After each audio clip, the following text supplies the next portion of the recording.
Oh, check this out. This is a box of bones that I've received from the Natural History Museum of Los Angeles County. They sent it to us with a challenge. They've challenged us to identify this species. They say it's going to be very tricky. We'll find out on this episode of Odd Animal Specimens. First things first, let's take everything out and see what we're working with. Oh, look at that. This is gnarly. Oh, damn.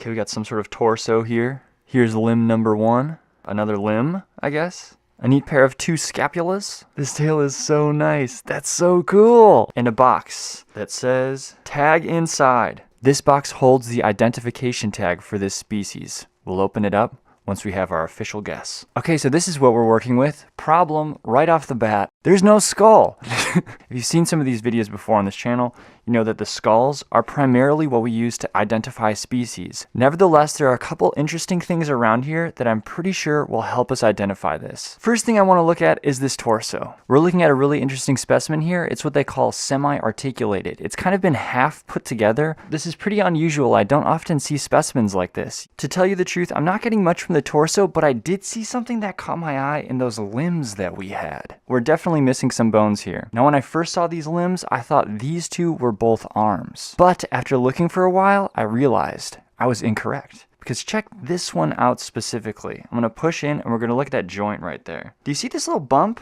right there? That's a bone. It's a patella, which is a knee bone, which means this is not an arm, my friends. This is a leg, which is weird because this looks so much like a hand. Think of an animal that has a foot that looks a lot like a hand.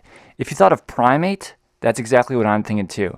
I think what we're working with is a primate skeleton. How can we narrow it down a little bit more? Well, generally primates are categorized into 4 different groups. You have your great apes, your specimens, your old world monkeys, and new world monkeys. Our next step is to try to eliminate some of those groups. Now, the easy way to do that first off is by checking out that tail. Alright, this tail is absolutely sick, but the fact that this tail exists at all, this specimen, can eliminate one of our groups. That group is the great apes. Great apes don't have tails. So right away, we know that this primate is not a great ape. What's another group we could look at as well?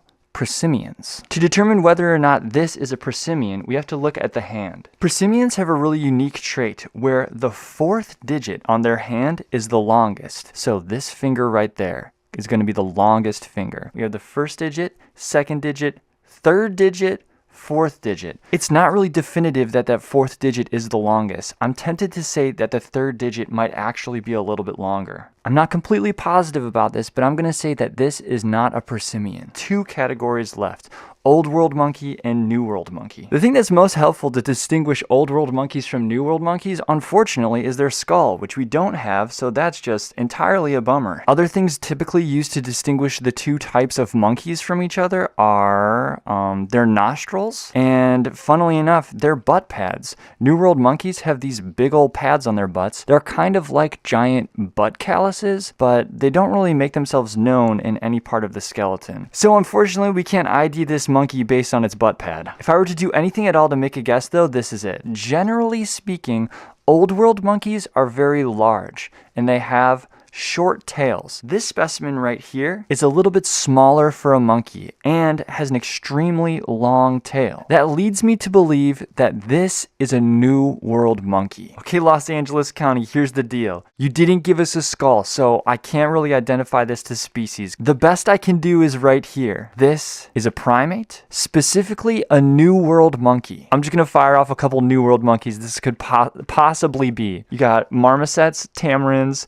capuchins, TTs, howler monkeys, spider monkeys, woolly monkeys, something like that. If it's any of those, then we'll know that we got this right. Okay, let's check this out. Here we go.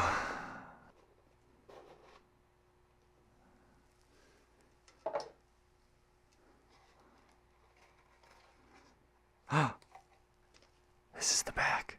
You ready?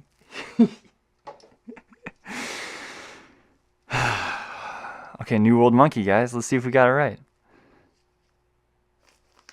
Oh, dude, hey, look at this. We got a woolly monkey. Woolly monkey, new world monkey. We got it correct. Oh, this is sick. All right, this is the skull that we're going to identify today. Clock is in the top left corner. Let me know if you can beat my time. on this episode of Odd Animal Specimens. Ready? Okay. Ready, set, go. First things first, check the tag. Species name is covered up. We flip it over, push it in. It says Africa, West Uganda. Okay, we're looking at a large animal from Africa. Check out the front. Got it? Look at the top. Okay. Those teeth, looking nice. So it'll definitely come in handy later. So right off the bat, we can eliminate a few things. Definitely not an insect, definitely not a bird, definitely not a fish, probably some sort of reptile or mammal. To distinguish between the two, we take a look at this lower jaw. Okay, bring it up close. Okay, notice how this entire lower jaw is made out of one singular bone. Reptiles have a few different bones that fuse together to create that lower jaw. Definitely not a reptile, probably a mammal. How can we narrow it down a little bit more? Bring out that top jaw, baby.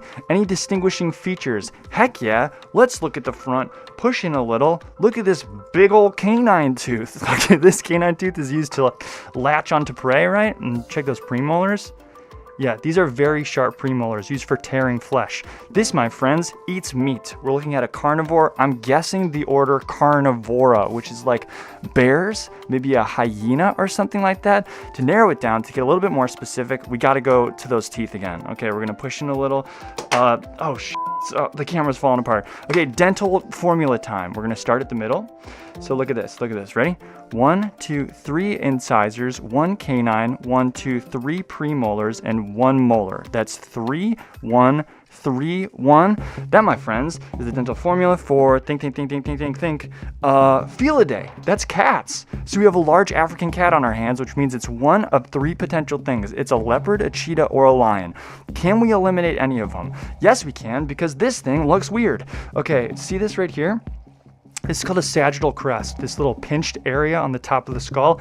Cheetahs do not have this. On cheetah skulls, they're nice and flat, so definitely not a cheetah. One of two, boys. Shit. What is like the difference? But okay, here, yes, here. Okay, push in. See this little hook? Dude, this little hook is everything. This little hook right there is called a paracipitral process. It sticks out a lot in this skull. One of them has that and one of them doesn't. I kind of forget which one. This does stick out, so I got to remember which one. Okay, time. I have an official guess. This skull is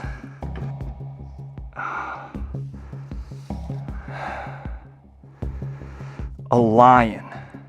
Latin name, Panthera leo. Let's see. Panthera leo. Let's go, dudes! Heck yeah! We got it! Let's freaking go! Did you get it? At what time? And what would you like to see next? Let me know, and I'll see you next time.